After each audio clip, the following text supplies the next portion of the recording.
आने वाले वक्त में बेरोजगारी, बेघरी और आपसी दंगे लॉस एंजलिस को जुर्म की दलदल में डुबा देते हैं। क्योंकि जेल्स भर चुकी हैं, इसलिए वायलेंट क्रिमिनल्स को रोकने के लिए रेड जोन्स बनाए जाते हैं। इसके बावजूद हर दिन ड्यूटी पर तैनात सैकड़ों पुलिस ऑफिसर्स मारे जाते हैं। सरकार मर्सी कोड बनाती है जो आर्टिफिशियल इंटेलिजेंस यानी एआई का इस्तेमाल जज, ज्यूरी और एग्जीक्यूशनर यानी जल्लाद के तौर पर करती है।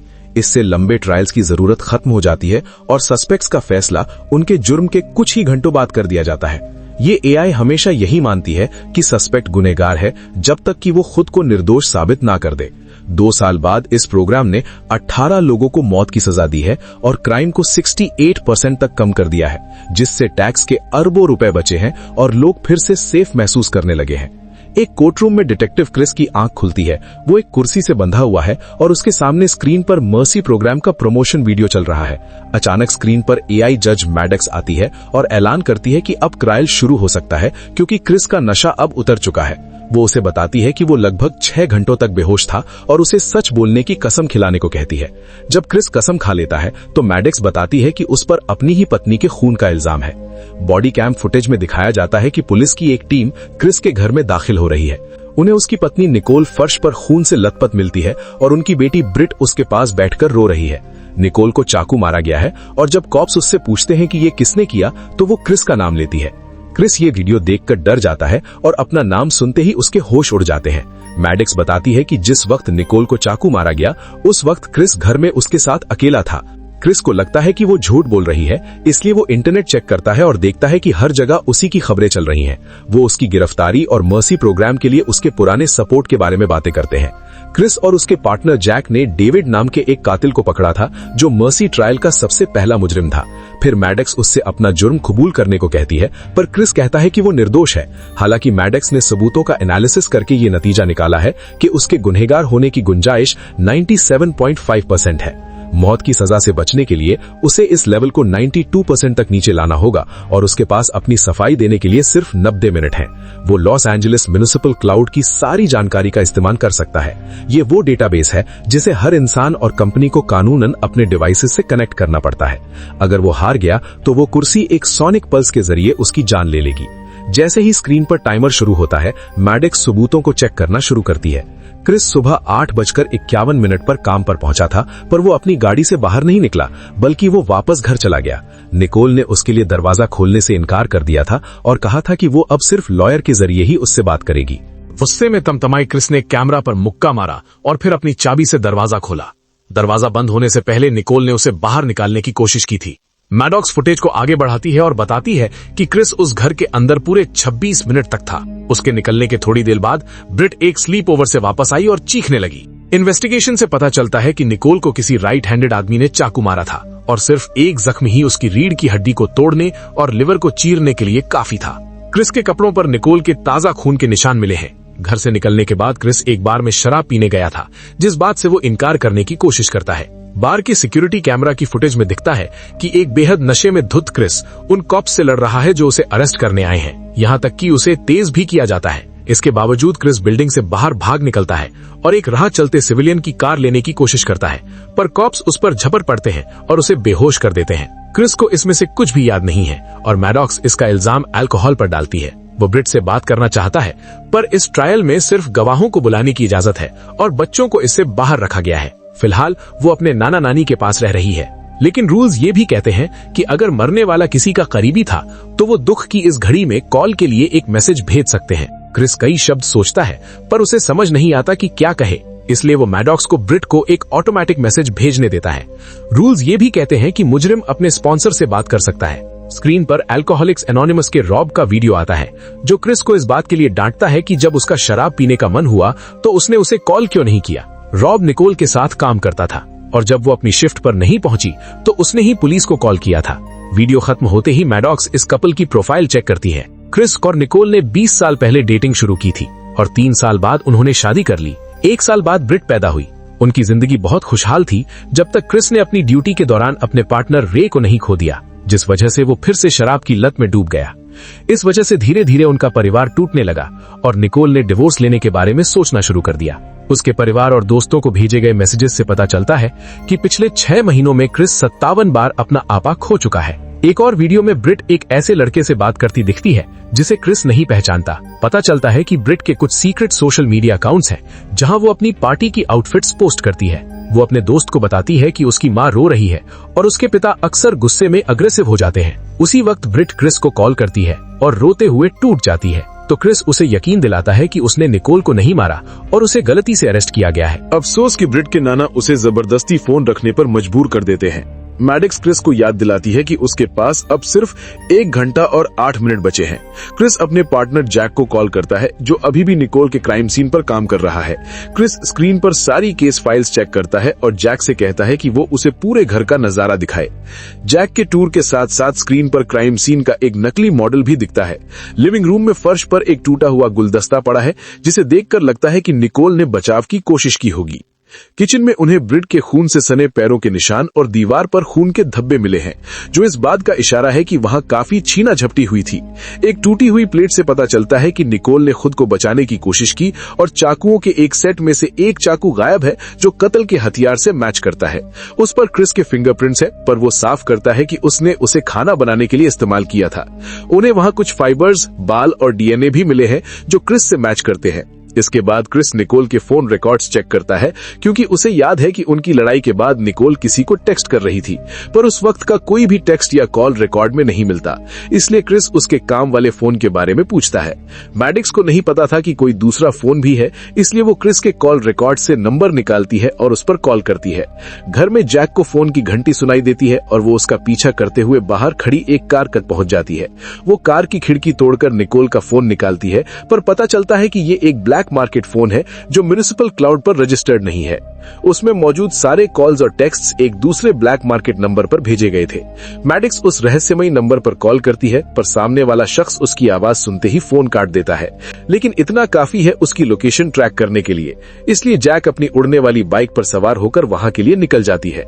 जब वो इंतजार कर रहे होते हैं तब मैडिक्स को एहसास होता है कि क्रिस को पहले से ही पता था कि निकोल उससे राज छुपा रही है और वो उसे बताती है कि उसके गुनहगार होने की गुंजाइश अब कम होकर 0.8% रह गई है।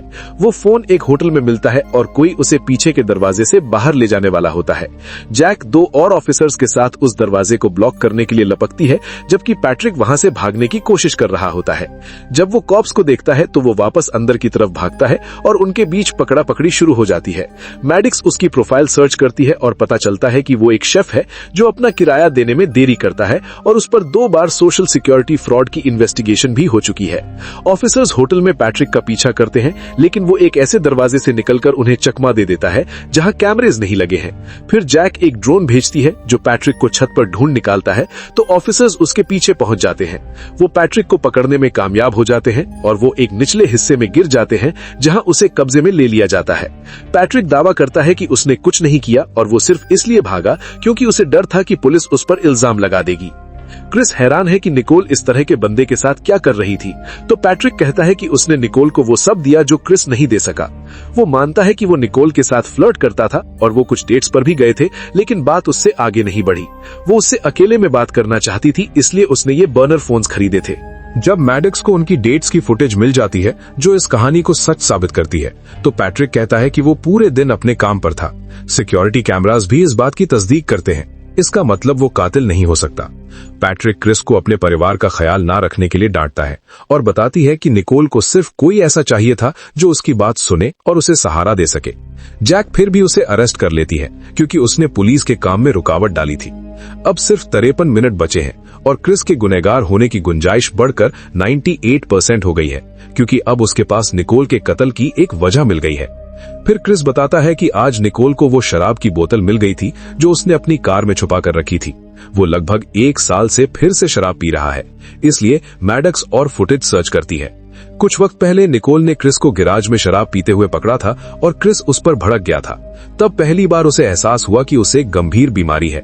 उसने AA मीटिंग्स में जाना शुरू किया और रॉब से मिला, जिसने थोड़े वक्त तक उसे नशे से दूर रहने में मदद की, लेकिन रे को खोने का दुख उस पर बहुत भारी पड़ा। एक और वीडियो में रे और क्रिस एक पुलिस कार में दिखते हैं जो दूसरी गाड़ी में मौजूद एक मुजरिम को पकड़ने की तैयारी कर रहे हैं। उसी वक्त क्रिस को निकोल का कॉल आता है, तो रे उसे कॉल उठाने को कहता है और खुद अकेला ही बाहर निकल जाता है। अफसोस कि उस मुजरिम ने रे को गोली मार दी और अपनी गाड़ी से उसे पुलिस कार के बीच कुचल दिया।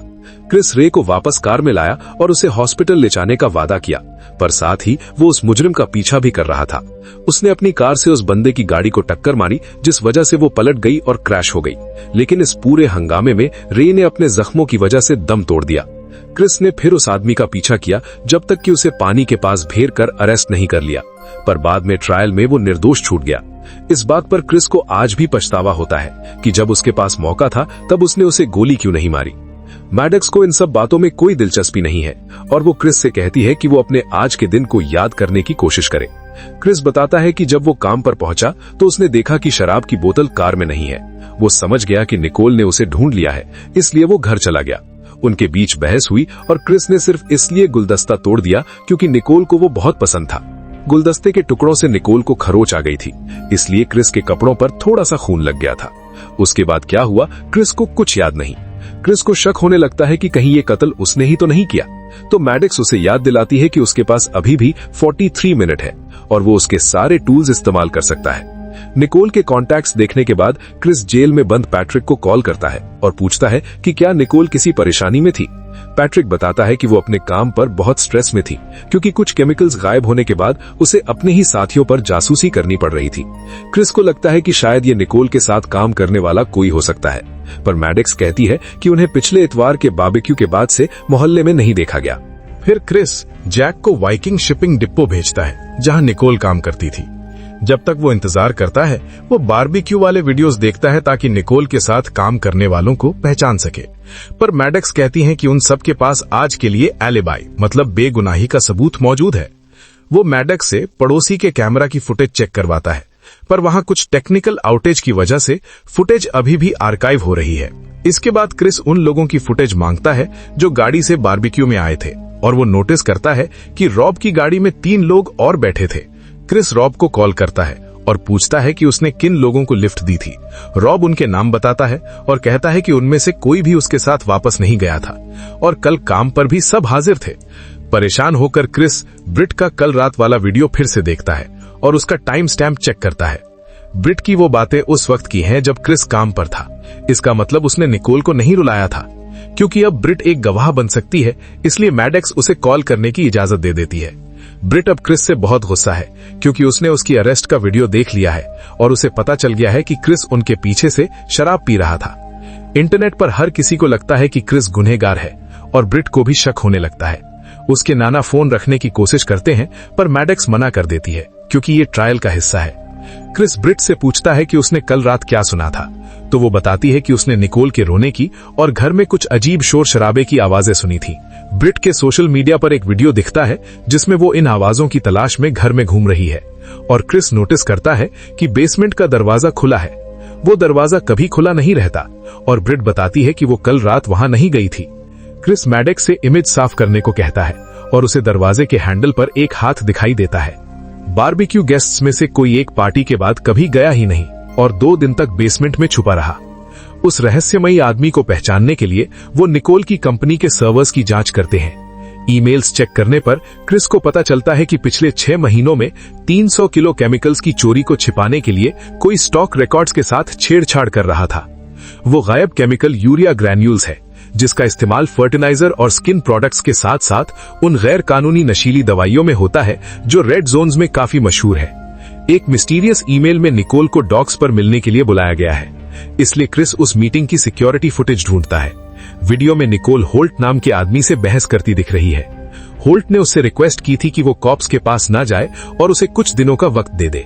निकोल ने मना कर दिया क्योंकि उसकी नौकरी खतरे में थी और होल्ट ने गुस्से में अपना सामान फेंक दिया। होल्ट के ईमेल्स देखकर क्रिस को पता चलता है कि उसे जुए की बुरी लत है। उसके बैंक अकाउंट्स चेक करने पर पता चलता है कि वो कर्ज में डूबा हुआ है और रॉब उसे बार बार पैसे देकर बचा रहा है। इससे क्रिस के गुनहगार होने की गुंजाइश गिरकर 94.7% रह जाती है। क्रिस फिर रॉब को कॉल करता है, पर फोन होल्ट उठाता है। वो क्रिस को गुड लक कहता है और रॉब को ढूंढने निकल जाता है। जब तक वो इंतजार करते हैं, मैडॉक्स कत्ल के वक्त होल्ट की लोकेशन ढूंढने की कोशिश करती है, पर उसे कुछ नहीं मिलता। क्रिस उससे पड़ोसी का कैमरा फिर से चेक करने को कहता है और उन्हें झाड़ियों में कुछ हिलता हुआ दिखता है, लेकिन फुटेज अभी पूरी तरह अपलोड नहीं हुई है। जल्द ही होल्ट वापस फोन पर आता है और कहता है कि उसे रॉब नहीं मिला। क्रिस उस पर केमिकल्स चुराने का इल्जाम लगाता है तो होल्ट सच उगल देता है। असल में चोरी रॉब कर रहा था, क्योंकि होल्ट पर रॉब के बहुत सारे एहसान थे, इसलिए उसने निकोल के मामले में रॉब की मदद करने की कोशिश की थी। अब उसे रॉब नहीं मिल रहा है और साथ काम करने वाले एक बंदे ने बताया कि वो एक ट्रक में निकल गया है। होल्ट ये भी बताता है कि रॉब कल काम पर नहीं आया था और आखिरी बार उसने उसे बारबेक्यू पर देखा था। उस दिन रॉब ने होल्ट से कहा था कि वो बाकी लोगों को अपनी कार में लिफ्ट दे दे, जबकि वो थोड़ी देर और रुकना चाहता है। मैडॉक्स उस गायब ट्रक को ट्रैक करती है और क्रिस जैक को उसके पीछे भेजता है। उसे याद आता है कि रॉब के पास गन लाइसेंस भी है। उसी वक्त पड़ोसी की फुटेज पूरी अपलोड हो जाती है और वो देखते हैं कि रॉब पड़ोसी की कार की डिग्गी से बाहर निकल रहा है। इससे क्रिस के गुनहगार होने की गुंजाइश सिर्फ 93.4% तक गिरती है, जिसे देखकर क्रिस आग बबूला हो जाता है। वो मैडॉक्स से बहस करने लगता है और उसके फलसफियाना सवाल मैडॉक्स के सिस्टम को थोड़ा ग्लिच कर देते हैं। अब सिर्फ 19 मिनट बचे हैं। क्रिस जंगल में अपने कुछ दोस्तों से संपर्क करता है और उन्हें रॉब की गन्स के बारे में बताता है। जैक और ये टीम रॉब के घर को घेर लेते हैं और अंदर घुसते हैं, पर वो उसे कहीं नहीं ढूंढ पाते। क्रिस नोटिस करता है कि बाहर कोई ट्रक पार्क नहीं है, जिससे उसे एहसास होता है कि रॉब ने ट्रक से ट्रैकर निकाल दिया और उसे घर पर ही छोड़ दिया। मैडॉक्स पूरे शहर में ट्रक को ढूंढती है, पर उसे लाइसेंस प्लेट्स नहीं मिलते, जिसका मतलब है कि रॉब ने उन्हें निकाल दिया है। क्रिस जैक से कहता है कि वो वाइकिंग शिपिंग ट्रक के लिए अलर्ट जारी कर दे। रॉब के घर में कॉप्स को एक टूटी हुई तस्वीर मिलती है, जिसके फटे हुए कोने पर एक हाथ दिख रहा है। रॉब एक ऑर्फनेज में पला बढ़ा था और एक डेटा हैक में उसके सारे रिकॉर्ड्स खो गए थे, इसलिए मैडॉक्स को वो फोटो ऑनलाइन ढूंढने में थोड़ा वक्त लगेगा। गैराज में कॉप्स को केमिकल्स और जले हुए सबूत मिलते हैं। वहाँ मौजूद औजारों से पता चलता है कि वो केमिकल्स बेच नहीं रहा था, बल्कि उन्हें पकाकर गैर कानूनी नशीली दवाइयाँ बना रहा था। ट्रक की प्लेट्स भी वहीं मिलती हैं और साथ ही एक ऐसी किताब मिलती है जो केमिकल से धमाका खेज मवाद बनाना सिखाती है। अगर रॉब ने बॉम्ब बनाया है तो उन्हें ये पता लगाने के लिए क्लूज चाहिए होंगे कि उसका टारगेट कौन है। अचानक कैमरोस को सड़क पर वो ट्रक मिल जाता है जो डाउनटाउन की तरफ बहुत तेजी से बढ़ रहा है। उसी वक्त मैडॉक्स को पुरानी तस्वीर का बाकी हिस्सा मिल जाता है और पता चलता है कि वो दूसरा लड़का डेविड है, वही पहला मुजरिम जिसे मर्सी प्रोग्राम ने मौत की सजा दी थी। डेविड और रॉब भाई थे, पर रॉब को अकेले अडॉप्ट किया गया था और उसके नए माँ बाप ने उसका सरनेम बदल दिया था। डेविड की मौत के बाद रॉब ने क्रिस से दोस्ती की थी, जिसका मतलब है कि ये सब उसकी एक बड़ी प्लानिंग का हिस्सा था। क्रिस को एहसास होता है कि रॉब बदला लेना चाहता है और वो बॉम्ब लेकर सीधा इसी कोर्ट रूम की तरफ आ रहा है।